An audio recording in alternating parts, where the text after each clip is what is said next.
జీవితం ఆనందంగా ఉండాలంటే వెల్కమ్ టు శేఖరా టాక్స్. ఈరోజు ఒక మంచి విషయాన్ని చెప్పే ప్రయత్నం చేస్తాను. అమంత్రమక్షరం నాస్తి అమూలమనౌషధం అయోజక పురుష నాస్తి యోజకస్తత్ర దుర్లభ.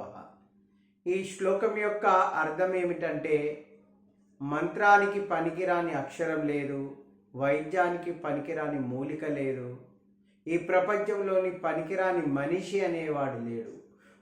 వీటినన్నిటినీ ఏ విధంగా మనము ఉపయోగించుకొని ముందుకు వెళ్ళాలి అనే యోజకమైన ఆలోచనపరమైన విధానం ఉన్నవాడు ఈ ప్రపంచంలో విజయకేతనం ఎగురవేస్తాడు. అతడు జయిస్తాడు, ప్రపంచాన్ని కూడా జయించే శక్తివంతుడు అవుతాడు. తన ఆలోచనలతో దేనిని ఏ విధంగా ఉపయోగించుకుంటే ముందుకెళ్ళగలుగుతామని.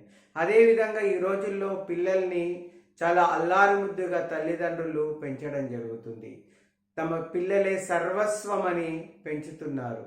కానీ క్రమశిక్షణ లేని జీవితము, ఆచార వ్యవహారాలు లేని జీవితాలు, క్రమశిక్షణ లేని జీవితము ఎక్కడికి తీసుకెళ్తుంది అంటే, నా తల్లిదండ్రులు ఏ విధంగా కని పెంచి పోషిస్తున్నారు, స్కూళ్ళకి ఫీజులు, కాలేజీలకి ఫీజులు, లక్షల రూపాయలు వెచ్చించి ఆ జీవితాలు, ఆ పిల్లల జీవితాలు మా జీవితాలు అని ఎండనక వాననక తల్లి తండ్రి వాళ్ళ స్తోమతకు తగ్గట్టు పిల్లల్ని చదివిపిస్తున్నారు.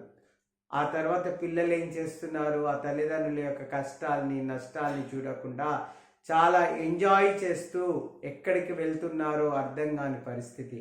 ఈరోజు పిల్లలకి ఫోన్ అడిక్షన్ అవుతుంది. ఫోన్ ఎప్పుడు చూడాలి, ఎంత చూడాలనేది, అదే ఫోన్ ఉపయోగించుకునే వాళ్ళు ఈరోజు ఐఏఎస్ అయిన పిల్లలు కూడా ఉన్నారు. అది ఒక వెపన్ లాగా యూస్ చేయాలి. ఒక కత్తి ఉన్నట్టయితే అది చాకు కానీ కత్తి ఉన్నట్టయితే పీక కోయగలుగుతుంది, టమాటాల్ని కూడా కోయగలుగుతుంది.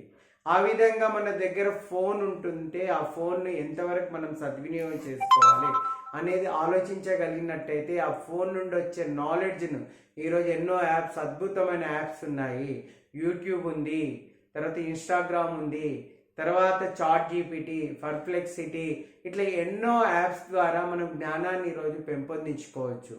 ఒక క్రమ పద్ధతిలో మనం దానిని వినియోగించుకున్నట్టయితే మనిషి కానీ, పిల్లలు కానీ, చదివే విద్యార్థులు కానీ, వ్యాపారం చేసుకునే వాళ్ళు ప్రతి ఒక్కరు కూడా తన రంగాల్లో అభివృద్ధిని సాధిస్తారు. అది కాకుండా దానికి అడిక్ట్ అయిపోతే కళ్ళు ఖరాబు, మన యొక్క బుర్ర ఖరాబు, టోటల్గా శరీరం కూడా ఖరాబ్ అయ్యి ఆరోగ్యం క్షీణించి చివరికి పతన స్థితికి చేరి ఈ జీవితం ఎందుకు వచ్చిందని తెలుసుకోకుండా మనము మన జీవితాన్ని ముగించుకోవాల్సిన అవసరం వస్తుంది.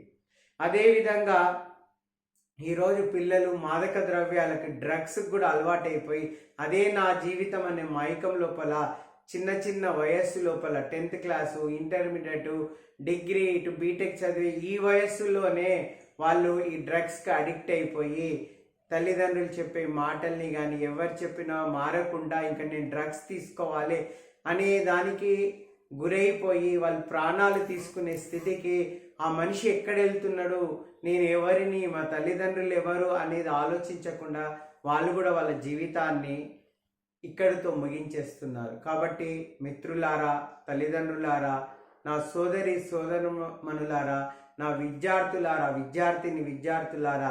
ఒకప్పుడు స్వామి వివేకానంద చెప్పడం జరిగింది, నాకు ఉక్కు నరాలు, ఇనుప కండలు, ఉక్కు నరాలు, వజ్రతుల్యమైన మనస్కులు కలిగిన 100 మంది మంచి నవ యువకులను ఇచ్చినట్టయితే ఈ దేశం యొక్క ముఖ చిత్రాన్ని, భారతదేశం యొక్క వైభవాన్ని మళ్ళీ నేను పరమ వైభవ స్థితికి తీసుకువస్తా అని వారు చెప్పడం జరిగింది. కానీ ఈరోజు మన దేశంలో ఎంతో యువత ఉన్నది.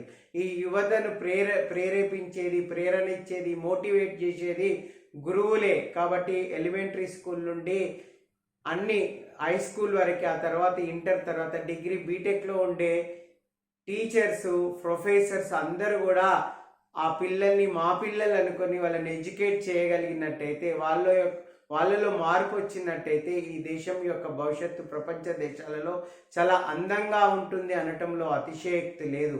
ఈ అందమైన జీవితం కోసం మనం అందరిని ప్రేమించాలి, క్షమించాలి, కృతజ్ఞతగా ఉండాలి, సేవా తత్పరత ఉండాలి అనే నినాదాన్ని తీసుకొని మనమందరం ముందుకెళ్ళినట్టయితే చాలా బాగుంటుంది అనేది నా యొక్క ఆలోచన. నా వీడియో నచ్చినట్టయితే కింద ఉండే నా నంబర్కి కాల్ చేయొచ్చు, సూచనా సలహాలు ఇవ్వచ్చు, తీసుకోవచ్చు. ఇట్లు మీ శేఖరాచారి. నమస్తే.